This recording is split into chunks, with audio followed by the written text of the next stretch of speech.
dan ku yakin saat kau berfirman. Haleluya Yesus.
sepanjang hidup kita, sepanjang minggu ini. Kita boleh ada di tempat ini, semuanya karena kemurahan Tuhan. Mari kita mengucap syukur kepada Dia. Mari ucapkan terima kasih kita kepada Dia. Dia Allah yang hebat, Allah yang selalu memelihara hidup kita, Allah yang selalu menjaga hidup kita. Hidup kita ditentukan oleh perkataannya. Hidup kita ditentukan oleh perkataan Yesus Kristus. Terima kasih Tuhan. Terima kasih Tuhan untuk pagi hari ini. Tuhan boleh izinkan kami boleh ada di tempat ini. Kami bersyukur kepadamu Tuhan. Saat ini kami mau memuji dan memuliakan nama Tuhan. Baik kami yang ada di tempat ini, kami yang ada di rumah. Kami mau serahkan hidup kami ke dalam tangan Tuhan. Biar Tuhan sendiri yang menguasai hati dan pikiran kami Tuhan. Kami mau fokus kepada kebenaran firman Tuhan. Kami mau fokus memuji dan memuliakan nama Tuhan pada pagi hari ini. Pimpin ibadah kami Tuhan. Dari awal sampai berakhirnya Bapa. Kami serahkan ke dalam tangan Tuhan. Biar kami semuanya yang hadir boleh menikmati kasih Tuhan. Biar kami semuanya yang hadir boleh merasakan kebaikan Tuhan. Kami semua yang hadir boleh memperoleh berkat yang daripadamu ya Tuhan. Terima kasih Bapa. Terpujilah namamu, Allah kami yang hebat. Dalam nama Yesus kami berdoa dan bersyukur. Amin. Silakan duduk Bapak Ibu. Kita punya Allah yang hebat, Allah yang luar biasa, Allah yang tidak pernah mengecewakan kita, Allah yang selalu melindungi kita, menjaga kita. Kita katakan pujian, aku percaya Tuhan tidak pernah mengecewakan. Kita angkat pujiannya.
Kekuatan di hidupku,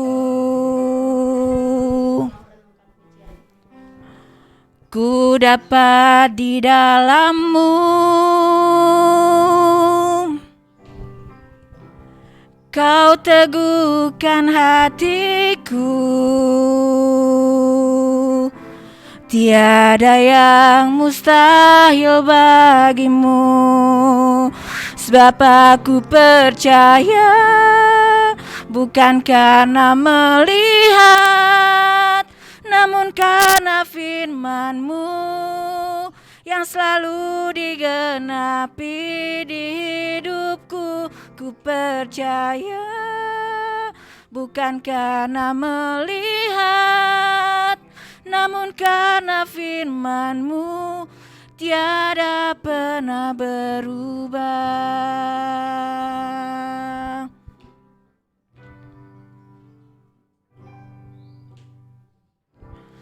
Kekuatan di hidupku,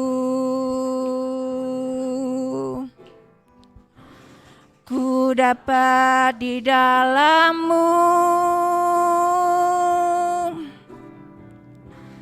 Kau teguhkan hatiku, tiada yang mustahil bagimu. Sebab aku percaya, bukan karena melihat, namun karena firman-Mu yang selalu digenapi di hidupku. Ku percaya, bukan karena melihat, namun karena firman-Mu tiada pernah berubah.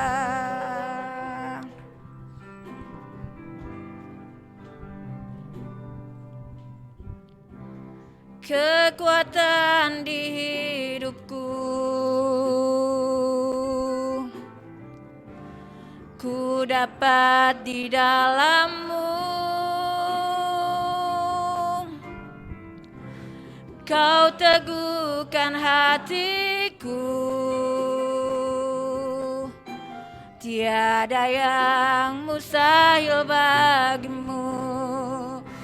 Sebab aku percaya, bukan karena melihat, namun karena firman-Mu yang selalu digenapi di hidupku. Ku percaya, bukan karena melihat, namun karena firman-Mu tiada pernah berubah. Sebab aku percaya, bukan karena melihat, namun karena firman-Mu yang selalu digenapi di hidupku.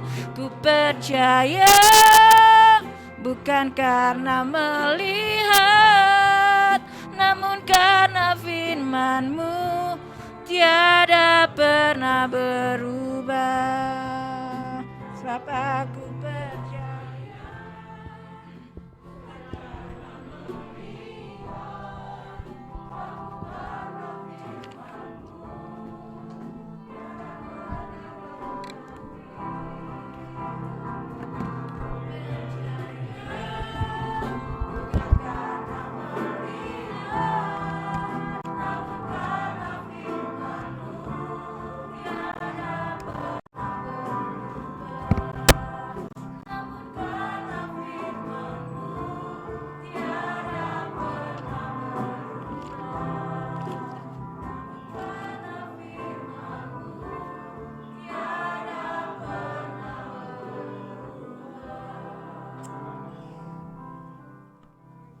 iman kami ya Tuhan, karena firman-Mu yang tidak pernah berubah, dan kami mengimani firman-Mu yang hidup, yang senantiasa menuntun hidup kami sampai hari ini.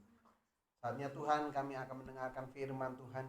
Berkati waktu kami, dan kami percaya Engkau hadir di tahta pujian, Engkau hadir dalam kehidupan umat Tuhan, baik kami yang ada di rumah Tuhan maupun kami yang ada di rumah kami masing-masing.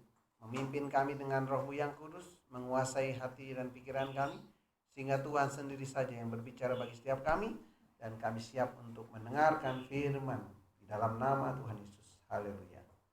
Amin. Shalom Bapak Ibu. Shalom. Hari ini adalah hari yang kedua di bulan yang ke berapa? Bulan yang kelima ya. Waktu terus berjalan, dan kita harus terus berjalan dalam masa pandemi ini. Ya, saudara, hari ini saya mau mengajak kita sama-sama membuka di dalam Yohanes 20 ayat 24 sampai 29 ya. Saya mengajak kita untuk membaca ayat ini ya. Mari kita akan membaca bersama-sama Yohanes 20 ayat 24 sampai 29. Kita akan membaca secara bergantian atau bertanggapan. Saya akan baca ayat 24 dan seterusnya. Demikian firman Tuhan. Tetapi Thomas, seorang dari ke-12 murid itu yang disebut Didimus, tidak bersama-sama mereka ketika Yesus datang ke situ.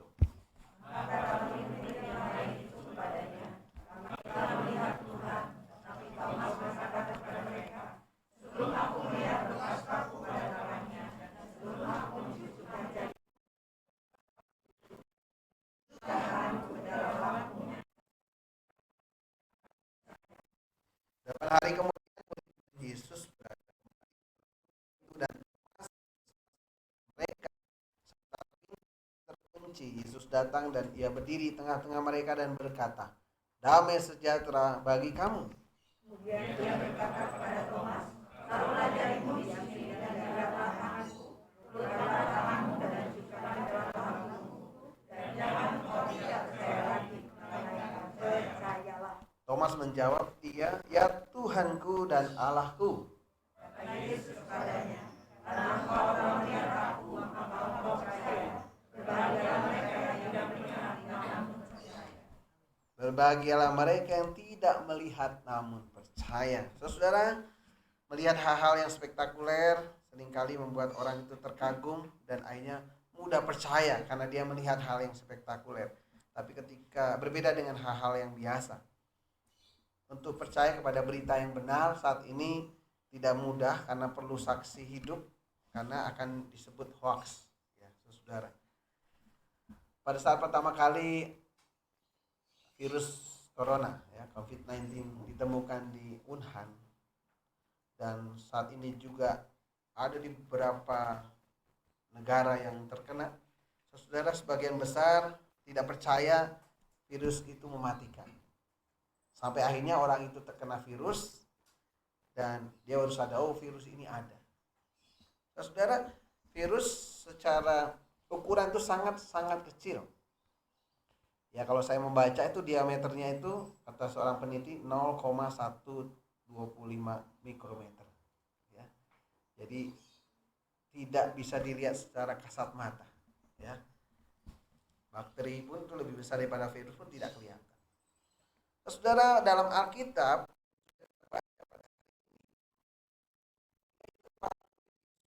ditinggalkan Yesus, mereka sedih, mereka murung, mereka kecewa, dan saat itu dikatakan dalam ayat yang ke-19 kita baca, ketika sudah malam hari pertama minggu itu, berkumpullah murid-murid Yesus di suatu tempat dengan pintu-pintu yang terkunci karena mereka takut kepada orang-orang Yahudi. Saudara, mereka takut kalau orang-orang Yahudi. Mereka bersembunyi di tempat yang tertutup rapat. Tapi ayat selanjutnya dikatakan, pada waktu itu datanglah Yesus dan berdiri di tengah-tengah mereka dan berkata, "Damai sejahtera bagi kamu." Saudara, murid melihat, menyaksikan Yesus dan berkata, "Damai sejahtera bagi kamu." Tetapi salah satu murid yang tidak bersama dengan mereka, ya, yaitu Thomas, yang disebut Didimus. Thomas dalam bahasa Aram, Didimus dalam bahasa Yunani memiliki arti yang sama, yaitu anak kembar. Meskipun kita tidak diketahui identitas saudara kembarnya, ya. Saudara, ia tidak bersama-sama dengan murid-murid Yesus dalam ayat yang ke-24 yang sudah kita baca, ya. Ketika Yesus datang, Thomas yang disebut Didimus tidak ada bersama-sama mereka. Saudara, kita tahu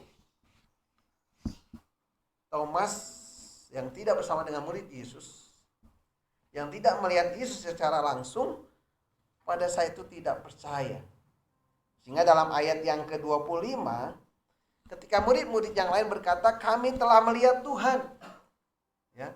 Tapi Thomas berkata kepada mereka, sebelum aku melihat bekas paku pada tangannya, dan sebelum aku mencucukkan jariku ke dalam bekas paku itu dan mencucukkan tanganku ke dalam lumbungnya, sekali-kali aku tidak akan percaya.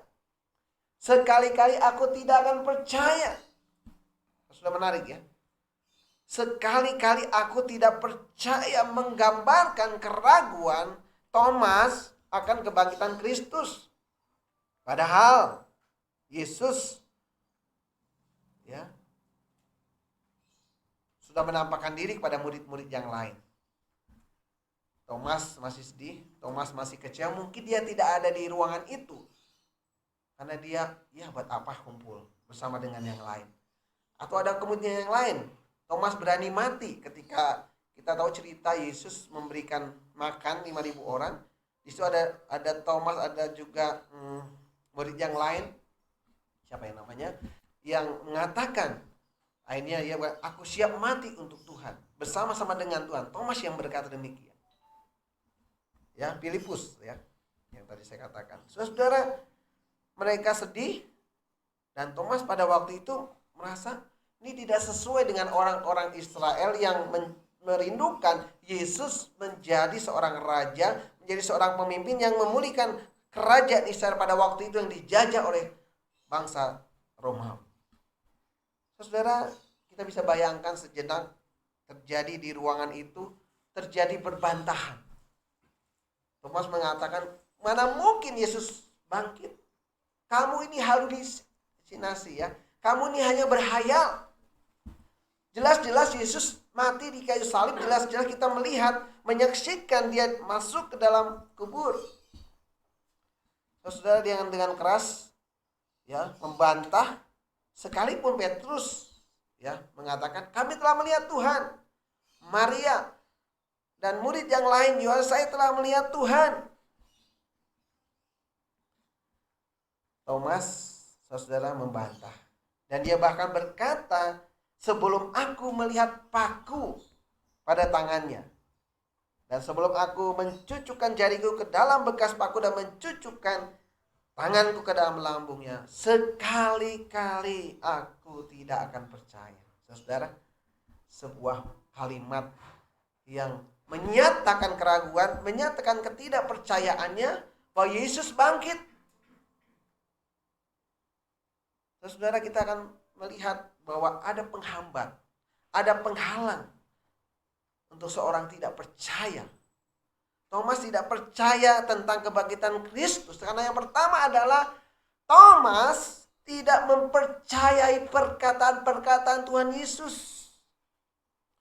Saudara, semasa Yesus hidup bersama para murid, dengan jelas Tuhan Yesus melakukan mukjizat. Dia menyembuhkan orang sakit, yang buta melihat, yang timpang berjalan, bahkan dia membangkitkan orang mati, yaitu Lazarus. Tetapi Thomas tidak mempercayai perkataan-perkataan Tuhan Yesus yang pada waktu itu menceritakan. Ya, kita lihat beberapa ayat saudara-saudara di dalam Injil, ya sinoptif juga ya, Matius, Markus, Lukas.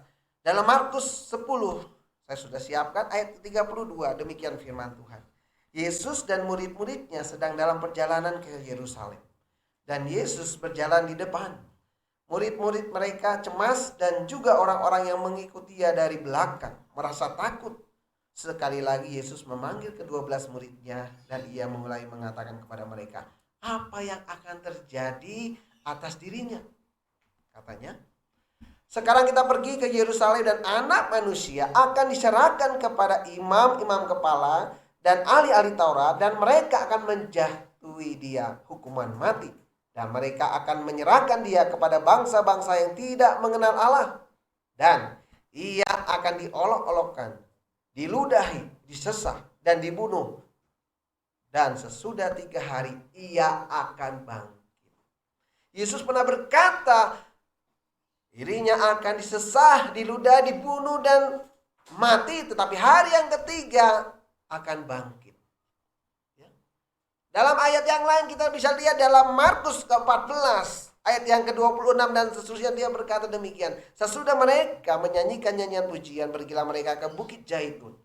Lalu Yesus berkata pada mereka, Kamu semua akan tergoncang imanmu. Sebab ada tertulis, aku akan memukul gembala dan domba-domba itu akan tercerai-berai.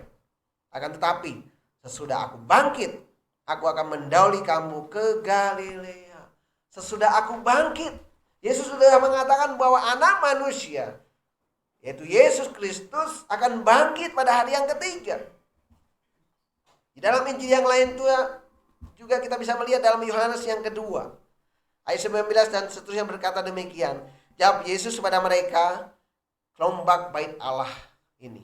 Dan dalam 3 hari, aku akan mendirikannya kembali. Saudara, lalu kata orang Yahudi kepadanya, 46 tahun orang mendirikan bait Allah ini. Dan engkau dapat membangunnya dalam 3 hari? Tetapi yang dimaksudnya dengan bait Allah ialah tubuhnya sendiri. Ayat 22. Kemudian sesudah ia bangkit dari antara mati,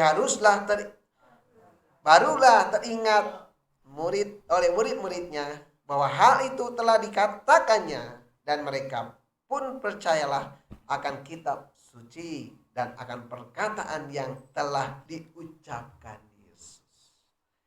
Barulah mereka percaya bahwa Yesus bangkit dari antara orang mati. Saudara, untuk percaya akan perkataan seseorang tidaklah mudah. Perlu bukti. Padahal pada waktu itu Tuhan Yesus hidup bersama dengan mereka dalam pelayanan 3,5 tahun. Melakukan banyak hal. Melakukan mujizat. Membangkitkan orang mati. Tetapi Thomas masih tidak percaya akan kebangkitan.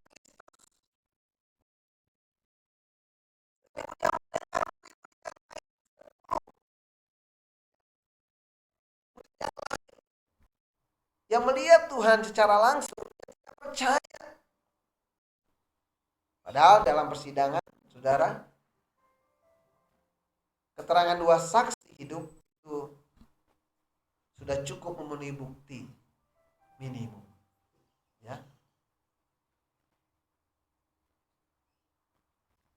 Saudara, pada saat ini pun, kalau kita lihat di dalam dunia modern saat ini, orang tidak mempercayai Alkitab, ya, tidak mempercayai Alkitab sebagai firman Tuhan. Dan bahkan dalam aliran sesat, ya, kalau pernah dengar lagu, berkata Alkitab menjadi penghalang manusia untuk menerima karya baru Tuhan. Sudah ada aliran ini yang sekarang sangat banyak media sosial, dan dia mungkin kuat dalam anggaran dia bagikan itu, dan akhirnya keluar satu pujian. Ya, kalau orang penasaran silahkan, tapi sebetulnya itu tidak sesuai dengan firman Tuhan, karena dia berkata Alkitab menjadi penghalang manusia untuk menerima karya baru Tuhan. Saudara, Thomas tidak percaya karena dia tidak mempercayai perkataan Tuhan. Orang-orang tidak percaya karena mereka tidak menerima Alkitab sebagai firman Tuhan. Kalau saat ini hal yang kedua yang menjadi penghambat Thomas tidak percaya, bukan saja dia tidak mempercayai perkataan Tuhan Yesus, tetapi Thomas hanya mengandalkan pikirannya sendiri. Saudara, Thomas seorang yang kritis, seorang yang tidak mudah untuk menerima sebuah kebenaran. Tapi orang yang kritis ada orang yang keras hati. Dia tetap bersikukuh untuk melihat bukti yang nyata. Kalau saya melihat bukti yang nyata, melihat lubang paku, melihat lambung yang terluka, maka saya akan percaya kepada Tuhan. Thomas tidak puas dengan perkataan murid yang lain. Dia tidak mau mendengar perkataan murid teman-temannya, tapi dia mau melihat secara langsung Yesus itu telah bangkit dari antara orang mati. Saudara, berapa banyak orang yang mungkin di dalam hidupnya meragukan akan keberadaan Tuhan karena dia mengalami kesulitan-kesulitan dalam hidup. Berapa banyak orang yang saat ini hanya mengandalkan pikirannya dan tidak percaya akan kuasa Allah. Kenapa ada penderitaan di dunia ini kalau Allah ada? Mengapa Allah membiarkan semuanya terjadi? Kalau kita percaya Alkitab firman Tuhan sudah jelas dikatakan karena kejatuhan dosalah, maka semuanya menjadi rusak. Maka manusia mengalami penderitaan, bahkan manusia harus satu kali mati. Tidak seorang pun yang tidak akan mengalami. Saudara, inilah yang menjadi penghambat iman Thomas untuk percaya akan kebangkitan Kristus. Inilah yang menjadi penghambat seseorang yang tidak mau percaya kepada Kristus di dalam hidupnya. Karena dia tidak mempercayai firman Tuhan. Atau karena dia mengandalkan pikirannya, logika. Saudara, pada hari ini kita bersyukur kalau cerita ini tidak selesai sampai di sini. Tuhan Yesus yang penuh dengan kasih menegur Thomas. Dan dia memberikan kesempatan pada Thomas untuk melihat Tuhan Yesus secara langsung dan untuk percaya. Kita lihat dalam ayat yang ke-27. Dikatakan demikian, kemudian ia berkata kepada Thomas, "Taruhlah jarimu di sini dan lihatlah tanganku. Ulurkanlah tanganmu dan cucukkan ke dalam lambungku. Dan jangan engkau tidak percaya lagi, melainkan percayalah." Yesus menegur dengan kasih kepada Thomas yang tidak percaya. Jangan engkau tidak percaya lagi. Ya, ejaan lain, terjemahan lain. Jangan engkau ragu-ragu lagi, tetapi percayalah.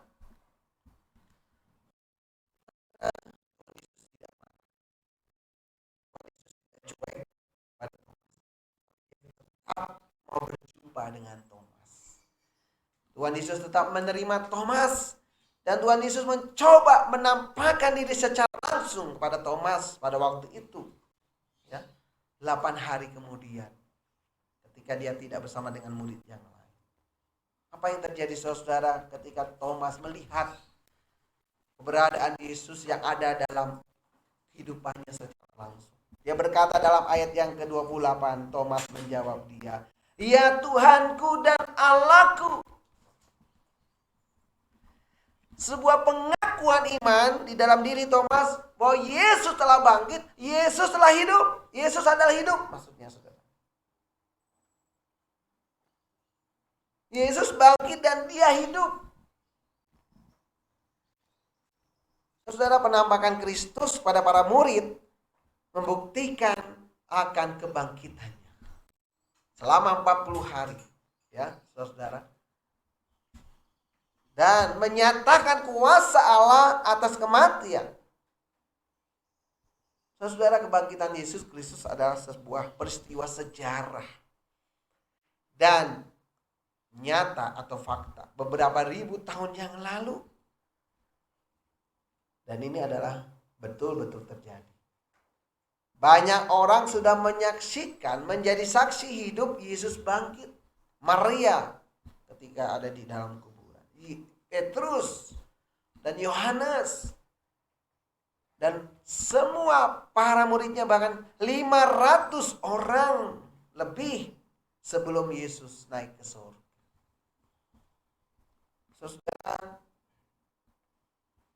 adakah orang-orang yang masih tidak percaya akan kebangkitan Yesus? Masih.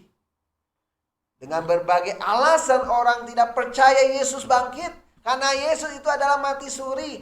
Karena yang disalibkan bukan Yesus tetapi Yudas. Tetapi Alkitab dengan jelas, ya,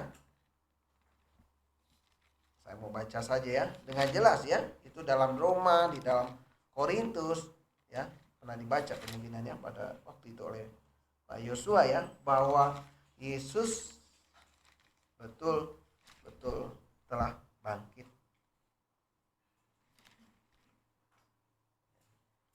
Ya, ada saudara di dalam Korintus, di dalam Roma, ya, kalau kita lihat bahwa Kristus yang kita imani telah mati, telah bangkit.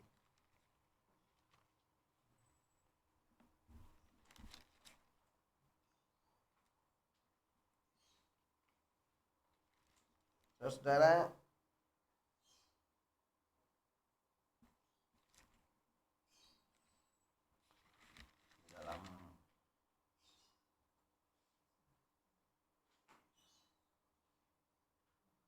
Oke ya, saya tidak menemukan secara langsung, tapi saya tadi teringat bahwa mengatakan bahwa memang Kristus itu sudah mati ya. Itu memang kalau kita lihat dalam Korintus ya, itu menggambarkan ya. Kita coba sedikit lihat, saya akan coba bacakan dalam satu ya.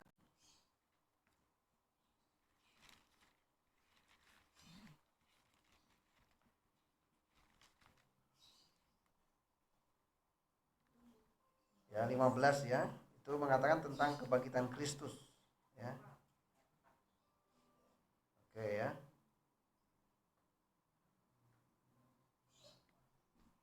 Sebab ayat 3 dulu.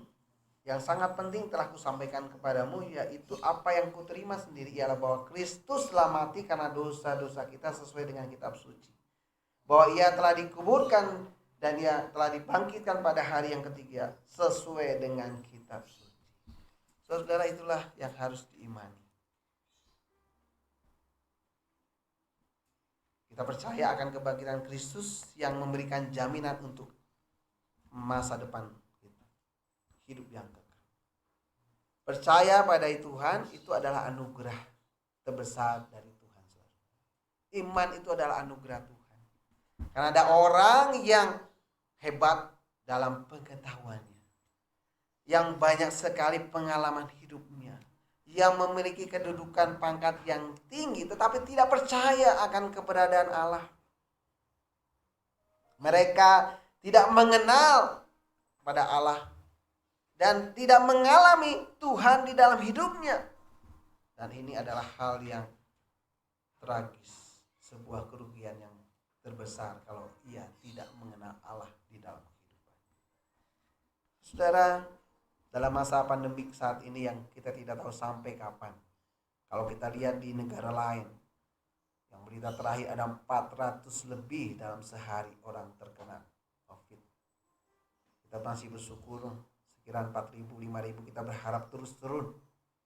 Ini satu negara 400.000, kebayang saudara-saudara, rumah sakit yang tidak bisa, bahkan orang yang telah mati itu tidak ada tempat untuk kremasi. Akhirnya kremasi di jalan. Saudara, orang yang meragukan keberadaan Tuhan, orang yang tidak percaya bahwa Tuhan mengendalikan kehidupan ini, orang itu akan stres, orang itu akan depresi, dan mungkin ia akan sakit jiwa. Saudara, apakah benar saudara percaya kepada Tuhan Yesus dengan pengakuan yang jelas dan tegas? Thomas berkata, ya Tuhanku dan Allahku, Yahweh, ya Tuhanku dan Allahku. Jikalau memang demikian, mengapa masih ada orang-orang yang menjual imannya, yang menggadaikan imannya? Dan seharusnya tidak ada orang yang mundur, tidak ada orang yang kalah di dalam imannya kepada Yesus Kristus. 1 bulan yang lalu kita bicara tentang kemenangan. Orang-orang menghadapi setiap situasi dan kondisi. Saudara, pertanyaan yang lain adalah, apakah saudara masih percaya pada Tuhan Yesus yang tidak kelihatan secara kasat mata? Percaya sekalipun tidak melihat. Seperti Yesus berkata tadi yang terakhir ayat 29. Apakah saudara sudah mengalami Tuhan dalam kehidupan ini? Saudara, tidak semua dapat dilihat langsung ya, dengan kasat mata seperti virus. Sehingga seorang profesor, ini saya dapat kisah cerita, sebelumnya ada klip yang udah lama sekali di WA. Profesor berkata pada seorang anak, nak, saya tidak percaya ada Tuhan. Lalu anak, loh kenapa? Karena anak ini kan lagi nyanyi lagu rohani. Saya tidak percaya pada Tuhan. Kenapa? Karena saya tidak melihat Tuhan. Terus anak ini punya ide, Pak Profesor, kenapa? Saya rasa Bapak tidak punya otak. Loh, wah dia marah. Karena dia punya otak. Karena saya tidak melihat otak Bapa. Saudara, ini hal yang simpel, saudara. Tidak semua yang berkaitan dengan iman harus dilihat dengan kasat mata. Tidak semua peristiwa dalam hidup ini dapat dimengerti dengan logika, dengan pikiran manusia yang terbatas. Ya. Bumi ini bulat ya. Kalau nggak bulat mungkin putarannya bumi mengitari matahari atau matahari mengitari bumi.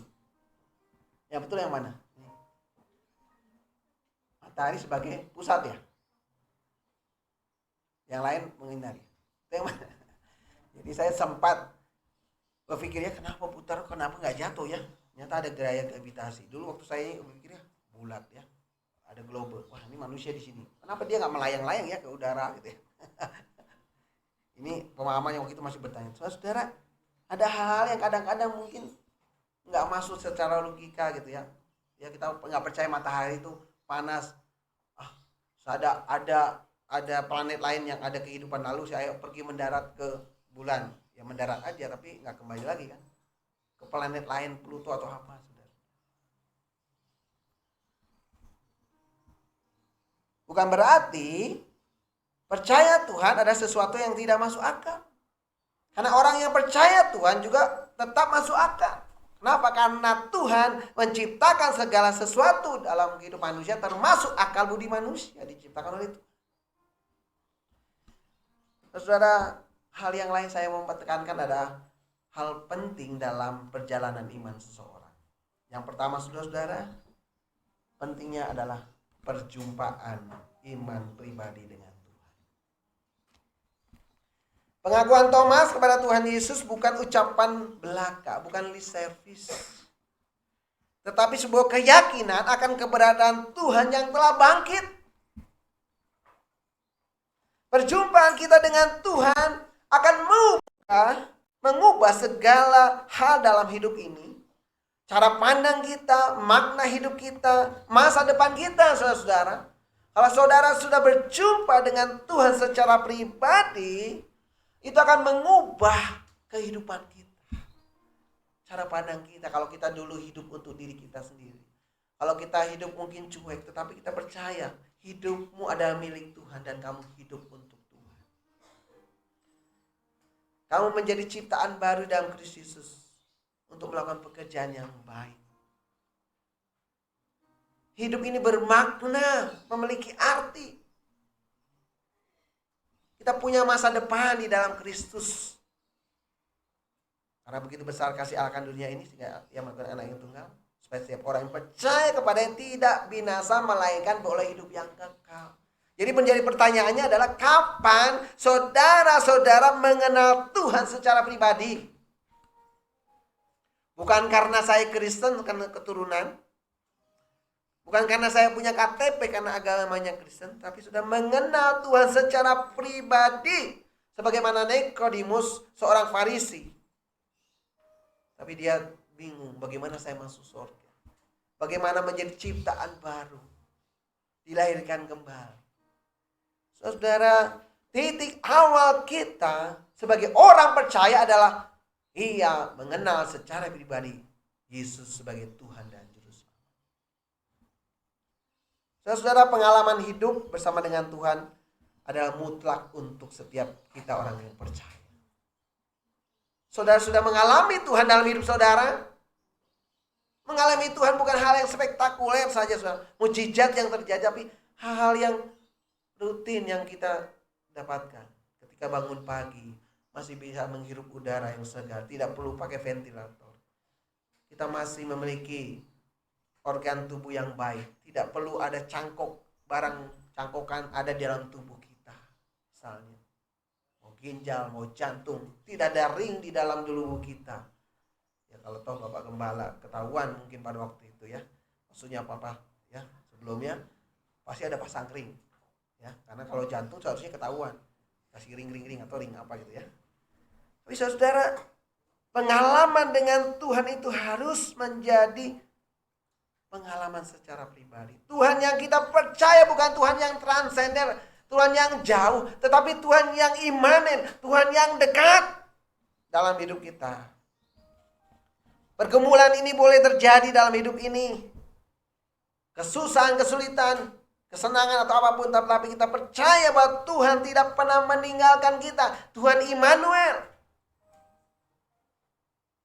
Jikalau dalam hidup ini saudara mulai meragukan kuasa pertolongan Tuhan, jikalau dalam pergumulan saudara meragukan keberadaan kuasa Kristus dalam hidupmu, saudara harus merenungkan diri. Saudara harus merefleksikan diri. Mengapa saya ada dalam dunia ini? Kok saya masih panjang umur? Usia 70 tahun, 80 tahun. Bahkan yang kemarin kita berita ada 100 lebih yang divaksin. Luar biasa ya.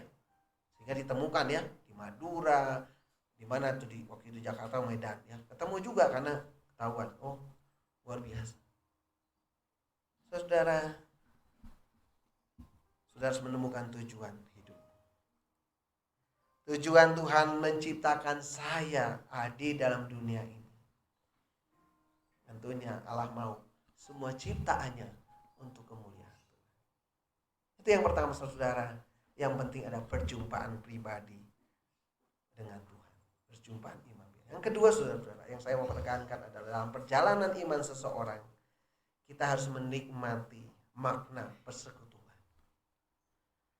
Menikmati makna persekutuan. Saudara, persekutuan yang dibangun orang-orang percaya bukan sekedar untuk kumpul-kumpul, mencari keuntungan, mutualisme dan sebagainya, membangun network, membangun jejaring, tidak saudara. Tapi persekutuan itu harus melakukan sebuah kata saling. Saling memahami, saling peduli, saling menghibur, saling menguatkan, dan saling yang lain yang tentunya yang positif. Ketidakhadiran Thomas pada waktu itu membuat dia tidak melihat langsung Yesus yang menampakkan diri pada waktu itu. Thomas tidak secara langsung percaya pada kebangkitan Yesus. Ia butuh waktu untuk menerima, untuk mengakui Yesus yang telah bangkit daripada kuburnya. Saudara, terkadang orang-orang yang menjauhi dari persekutuan orang-orang percaya membuatnya dia tidak mengalami kehadiran Tuhan dalam hidupnya. Orang-orang yang mencoba menjauh dari persekutuan-persekutuan orang-orang percaya, ia akan tidak menikmati kuasa Tuhan secara bersama-sama. Ada banyak alasan untuk orang tidak setia dalam persekutuan. Ada banyak orang alasan untuk saat ini dengan kondisi pandemik untuk tidak hadir dalam sebuah persekutuan. Baik secara online, offline, atau onsite. Istilahnya sudah. Karena kita ada komunitas orang-orang yang percaya. Dalam Ibrani 10 ayat 25 saya bacakan. Janganlah kita menjauhkan diri dari pertemuan-pertemuan ibadah kita, seperti yang dibiasakan oleh beberapa orang. Tetapi marilah kita saling menasihati dan semakin giat melakukannya menjelang hari Tuhan yang mendekat. Saudara, kita tidak tahu kedatangan Kristus. Tapi menjelang hari Tuhan yang mendekat, kita harus saling menasihati. Semakin giat untuk datang kepada Tuhan. Bukan sekira semakin undur dari Tuhan. Hal yang serupa ketika ada terjadi persekutuan dalam jemaat mula-mula. Di dalam Kisah Rasul 2, di dalam Kisah Rasul 4. Di situ dijelaskan bagaimana jemaat mula-mula. Saya akan bacakan beberapa ayat. Mereka bertekun dalam pengajaran rasul-rasul dan dalam persekutuan. Dan mereka selalu berkumpul untuk memecahkan roti dan berdoa. Dan semua orang yang telah menjadi percaya tetap bersatu. Dan segala kepunyaan mereka adalah kepunyaan bersama, dan selalu ada dari mereka yang menjual harta miliknya, lalu membagi-bagikannya kepada semua orang yang sesuai dengan keperluan masing-masing. Dengan bertekun, dengan sehati mereka berkumpul tiap-tiap hari dalam bait Allah. Mereka memecahkan roti di rumah masing-masing secara bergilir dan makan bersama-sama dengan gembira dan dengan sambil memuji Allah. Saudara, kehidupan jemaat mula-mula menunjukkan makna persekutuan yang sejati. Kita harus memiliki makna persekutuan yang sejati, merasakan itu. Saudara, menjadi satu keluarga di dalam Tuhan untuk saling memberi apa yang kita miliki, baik secara materi ataupun non materi. Tentunya hal ini bisa terjadi dalam sebuah persekutuan yang minim, yang sederhana, yaitu di dalam keluarga. Saudara, kita belajar dari keluarga. Ketika kita belajar berjalan, kita belajar berbicara, berkata-kata. Kita belajar makan, kita belajar minum. Kita belajar mengatur diri kita. Dimulai dari keluarga. Bersyukur kalau kita memiliki keluarga yang lengkap, yang utuh. Khususnya kita memiliki keluarga di dalam Tuhan. Keluarga yang memiliki perannya dan memiliki makna atau arti yang sesungguhnya. Saudara, jangan abaikan keluarga yang dikaruniai Tuhan dalam hidup kita. Banyak orang yang mungkin berkeinginan berkeluarga tetapi tidak dikaruniai pasangan.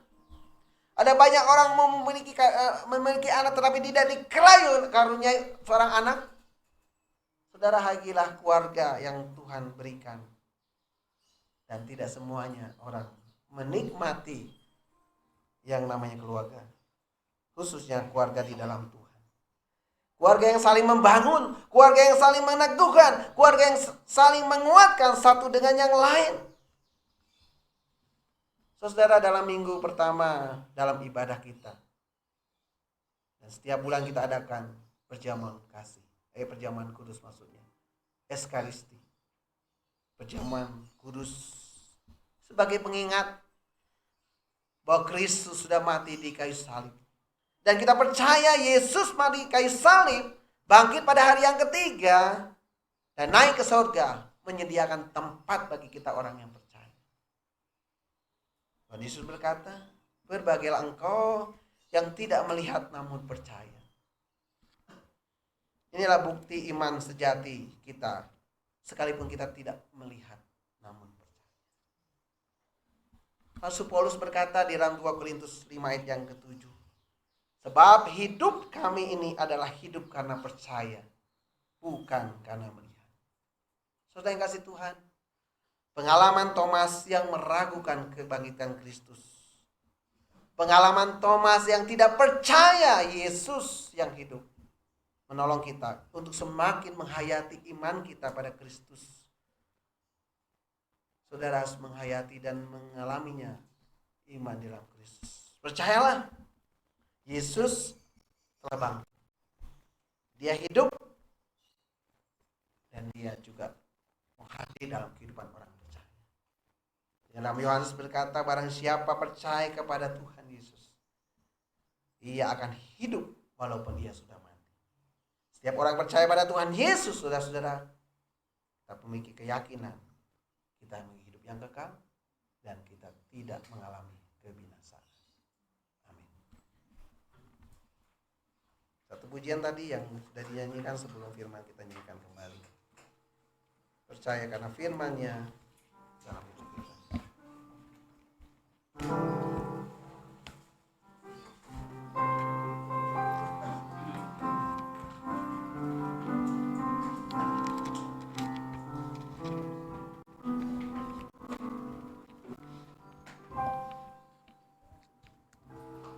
Kekuatan di hidupku,